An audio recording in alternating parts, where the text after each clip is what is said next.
Hi friends, good morning everybody. Akbar Birbal की कहानी। कहानी का शीर्षक है अकबर का साला।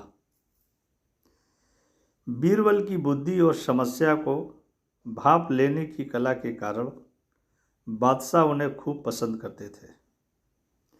इसी कारण से दूसरे लोग बीरबल से उतना ही जलते थे। इन जलने वालों में से एक अकबर का साला भी था।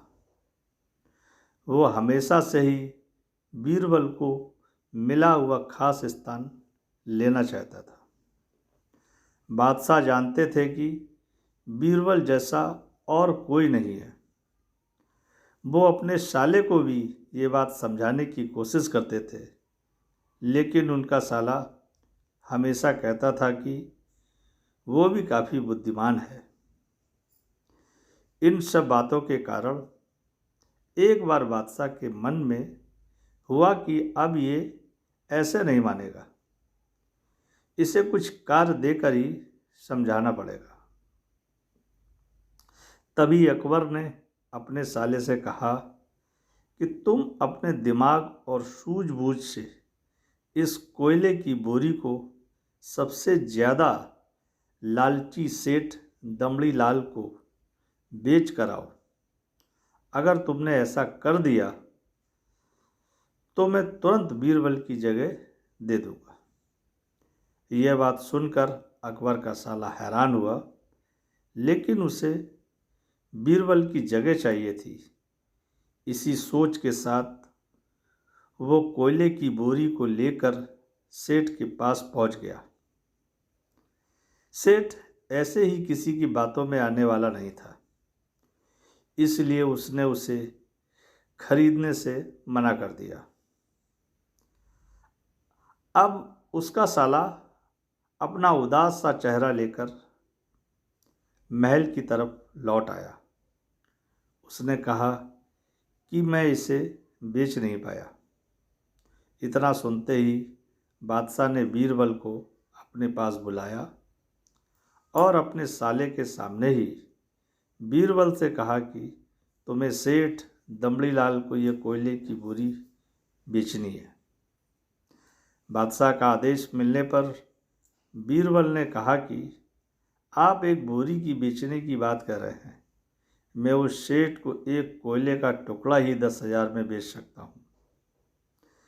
यह बात सुनकर अकबर का साला दंग रह गया। अकबर ने कहा कि ठीक है, तुम एक ही कोयले का टुकड़ा बेच के आओ। बादशाह का आदेश मिलते ही एक कोयले का टुकड़ा उठाकर बीरबल वहाँ से चले गए।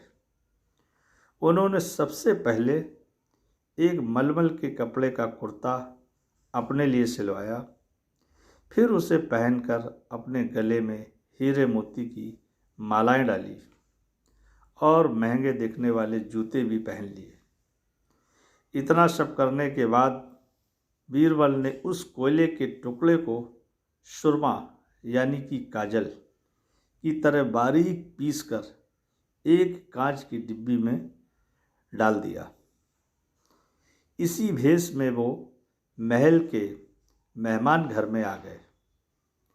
फिर बीरबल ने एक इत्तेहार दिया, एडवर्टीजमेंट दिया कि बगदाद में एक जाने माने शेख पहुँचे हैं जो जादुई सुरमा बेचते हैं। सुरमे की खासियत में बीरबल ने लिखवाया कि इसे लगाने वाला अपने पूर्वजों को भी देख सकता है। यदि पूर्वजों ने कोई अपना धन छुपा कर रखा है तो वो इसका पता भी बता देते हैं। इस इश्तिहार के सामने आते ही पूरे नगर में बीरबल के शेख रूप और चमत्कारी सुरमे की ही बातें होने लगी। सेठ दमड़ीलाल तक भी ये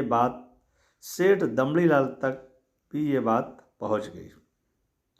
उसके मन में हुआ, जरूर मेरे पूर्वज ने धन गाड़ कर रखा होगा, मुझे तुरंत शेख से संपर्क करना चाहिए। इतना सोचकर दमड़ीलाल शेख बने बीरबल के पास पहुंचा और बीरबल ने जानबूझकर उन्हें पहचाना नहीं।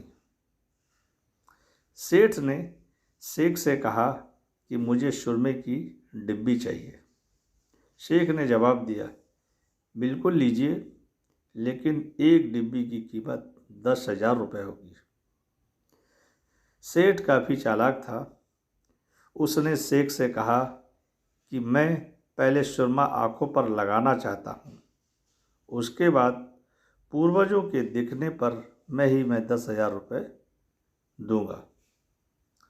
शेख बने बीरबल ने कहा कि ठीक है, आपको ऐसा करने की इजाज़त है, बस आपको सुरमे की जांच करने के लिए चौराहे पर चलना होगा। चमत्कारी सुरमे का करिश्मा देखने के लिए वहाँ लोगों की भीड़ लग गई। तब बीरबल बने शेख जोर जोर से कहने लगे कि इस चमत्कारी सुरमे को सेठ जी लगाएंगे। अगर ये सेठ अपने माता पिता की ही औलाद है तो इन्हें सुरमा लगाते ही तुरंत पूर्वज नज़र आ जाएंगे। पूर्वज नहीं दिखे तो मतलब होगा कि वो अपने माता पिता की औलाद नहीं है। असली औलादों को ही ये सुरमा लगाने पर अपने पूर्वज नज़र आते हैं। ये सब कहने के बाद शेख ने सेठ की आंखों पर सुरमा लगा दिया और कहा कि आंखें बंद कर लो। सेठ ने आंखें बंद तो की, लेकिन उन्हें कोई भी नहीं दिखा। अब सेठ के मन में हुआ कि मैंने कह दिया कि मुझे कोई नहीं दिखा तो भारी अपमान हो जाएगा। इज्जत को बनाए रखने के लिए सेठ ने आँख खोली और कहा कि हाँ, मुझे अपने पूर्वज दिखाई दिए हैं। इसके बाद गुस्से में लाल सेठ ने बीरबल के हाथ से 10,000 रुपये बीरबल के हाथ में 10,000 रुपये थमा दिए। अब खुश होते हुए बीरबल महल की ओर चले गए। उन्होंने कहा कि लीजिए बादशाह, एक कोयले के 10,000 रुपये, और सारा किस्सा सुना दिया। यह देखते ही बादशाह का साला मुंह बनाकर महल से चला गया। उसके बाद से उसने कभी भी बीरबल की जगह लेने की बात नहीं की। मोरल ऑफ द स्टोरी, किसी से ईर्ष्या नहीं करनी चाहिए और अपनी काबिलियत को साबित करने के लिए बुद्धि का उपयोग जरूर करना चाहिए। Thank you.